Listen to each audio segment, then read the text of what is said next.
প্রধান অতিথি আপনার আমাদের বাংলাদেশের সবাই তাকে চিনে, যে আওয়ামী লীগকে আজকে সুসংগঠিত করেছেন, আওয়ামী লীগ আজকে একটা শৃঙ্খলাবদ্ধ দলে পরিণত করেছেন, একটা শক্তিতে পরিণত করেছেন। তিনি আর কেউ নন, আমাদের প্রিয় নেতা জনাব ওবায়দুল কাদের। তিনি এখানে প্রধান অতিথি হিসেবে আসছেন, কিছুক্ষণের মধ্যে তিনি বক্তব্য দেবেন।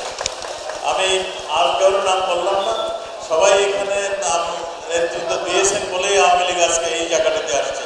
আর এই রহমতে আলম ইসলামী মিশন আপনারা সিলেকশন করেছেন বলে আপনাদেরকে ধন্যবাদ জানাচ্ছি। এর একটা ক্ষুদ্র ইতিহাস আছে। আমাদের সর্বকালের সর্বশ্রেষ্ঠ বাঙালি জাতির পিতা কিন্তু এই যে উদ্যোক্তা যিনি ছিলেন রহমতে আলম ইসলামী মিশন, তার সঙ্গে তার একটা গভীর অন্তরঙ্গতা ছিল, গভীর একটা ভালোবাসা ছিল। তিনি তার যে ছোট পুত্র শেখ রাসেল, তার আকিকা অনুষ্ঠানটাও কিন্তু এখানে করেছিলেন, এই জায়গাতেই করেছিলেন। সেই জন্য এই জায়গাটিকে বেছে নেওয়ার জন্য আমি আমাদের প্রধান অতিথিকে ধন্যবাদ জানাচ্ছি, শুভেচ্ছা জানাচ্ছি। এই বলে আজকে আমি শেষ করছি। আমরা দোয়া চাইব মহান রাব্বুল আলামিন যেন মাননীয় প্রধানমন্ত্রীকে শতবর্ষর আয়ু দেন। তিনি থাকলে বাংলাদেশ থাকবে। আমি এই বলে শেষ করছি। জয় বাংলা, জয় বঙ্গবন্ধু, বাংলাদেশ চিরজীবী হোক।